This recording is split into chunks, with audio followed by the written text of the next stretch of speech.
राम राम। मैं गौरव कुमार आपका आप ही के यूट्यूब चैनल में स्वागत करता हूं। आज मेरे द्वारा एक भारत की नई नवेली फाइनेंशियल कंपनी के बारे में चर्चा की जाएगी। नाम से ही आप लोग समझ गए होंगे वो किस कंपनी के बारे में मैं चर्चा करने वाला हूं।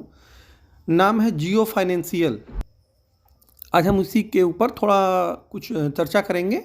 तत्पश्चात विस्तार से यह जानने की कोशिश करेंगे कि इसमें अभी भी बाई किया जा सकता है कि नहीं किया जा सकता है, या बाई किए हैं तो कितने दिन तक के लिए होल्ड किया जाए या न किया जाए, या प्रॉफिट बुक किया जाए।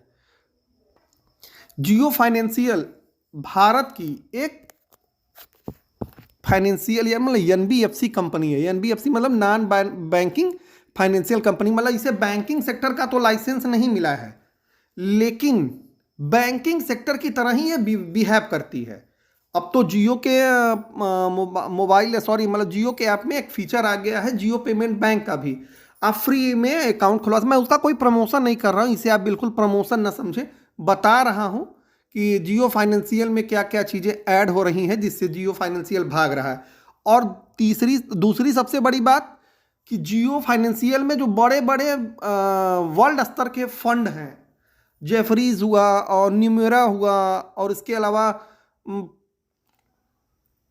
मतलब ऐसे बहुत सारे जो फंड है, मतलब ये अपने पैसे को धीरे धीरे लगा रहा है। ब्लैक रॉक हुआ, ब्लैक रॉक तो पूरी व्यवस्था के साथ आ रहा है, इसके साथ ज्वाइंट वेंचर करने के लिए।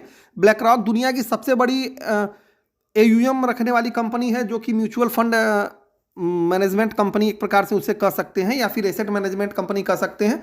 मतलब अपने साथ बहुत दुनिया की सबसे बड़ी फर्म वो है ब्लैक रॉक, जो कि जियो फाइनेंशियल के साथ कार्य करने वाली है और पूरी तरीके से वो तैयारी कर चुकी है। और जियो फाइनेंशियल के बारे में दिन प्रतिदिन कुछ ना कुछ अच्छी खबरें भी आ रही हैं। जैसे उसने अब अपना जियो पे अपना पेमेंट बैंक खोलना शुरू कर दिया है। कुछ दिन में ये होगा कि अकाउंट भी लगभग अब खुल ही रहे हैं।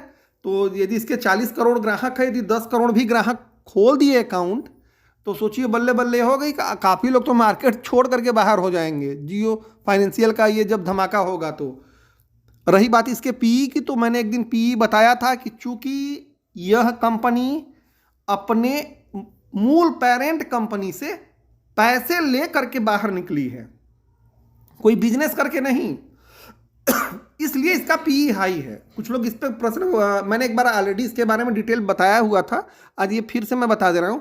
ये मूल कंपनी से अलग होकर के एक नई कंपनी बनी है।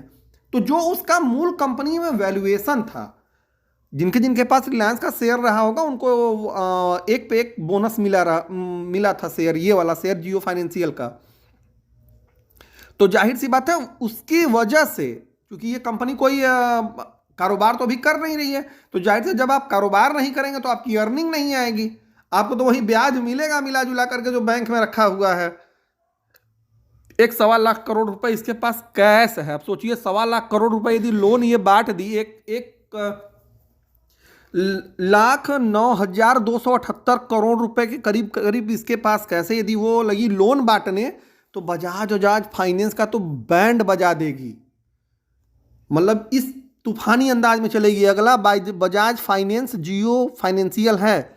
तो जियो फाइनेंशियल में जिन जिन लोगों ने निवेश नीचे के स्तर पे किया हुआ है, या प्री आईपीओ जिसे कहा जाता है, जो कंपनी अलग हुई थी उस टाइम से किया हुआ है, जैसे 200 से 225 के लेवल पे, तो वो लोग शांति के साथ बिल्कुल बने रहे। अब ये हो सकता है कि 300 से गिर करके 240 भी आ सकती है कंपनी। मेरे कहने का मतलब ये नहीं है कि जब ये ऊपर जा रही है तो केवल ऊपर ही जाएगी, नीचे भी आ सकती है, बिल्कुल आ सकती है, कोई भी कंपनी नीचे आ सकती है। लेकिन इसका नीचे आना एक प्रकार से आपके लिए बाइंग अपॉर्चुनिटी होगी। और रही बात पी की, तो जिस दिन से इसका बिजनेस से आने लगेगा पैसा, इसका पी धीरे धीरे एडजस्ट हो जाएगा, क्योंकि इसके पास कैश की कोई कमी नहीं है, बिल्कुल कैश की कमी नहीं है। तो जाहिर सी बात है जब कैश की कमी नहीं है तो ये ऑटोमेटिकली उससे धीरे धीरे अपना पी एडजस्ट कर लेगा। इसके पास क्लाइंट बेस तगड़े हैं, तो मतलब इसका बिजनेस एक्सपेंड होने की संभावनाएं काफ़ी अच्छी हैं।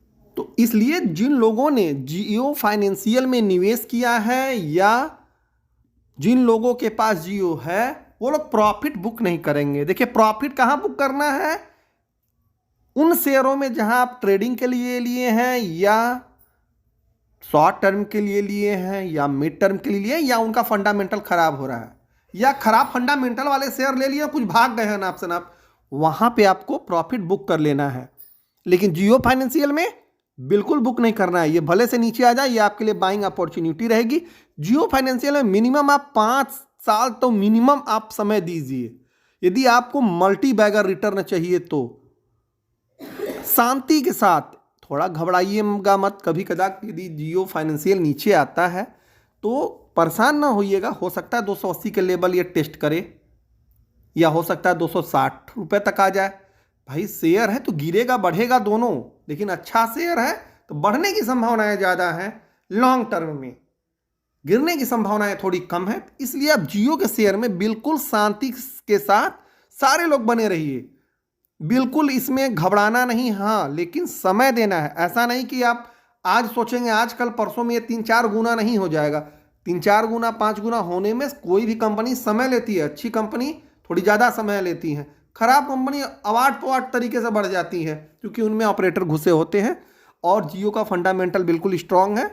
और जियो की कंपटीटर जो कंपनियां हैं, बजाज फाइनेंस, बजाज फिनसर्व, ये सब जो चोलामंडलम मंडलम है, ये सब जिस दिन से जियो अपना बिजनेस स्टार्ट करेगी, ये सब करीब करीब इसकी आधी में हो सकता है या तो उड़ जाए, या नहीं उड़ेंगे तो वहीं वोडाफोन एयरटेल वाली दशा होगी, जैसे फिलहाल टेलीकॉम सेक्टर में किया हुआ है लोगों का हश्र।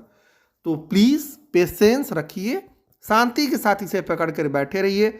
जब जब आपको मौका मिलता है, छोटी छोटी क्वांटिटी ऐड करके अपनी कोर पोर्टफोलियो हमेशा 2 रखना चाहिए, कोर पोर्टफोलियो, ट्रेडिंग पोर्टफोलियो।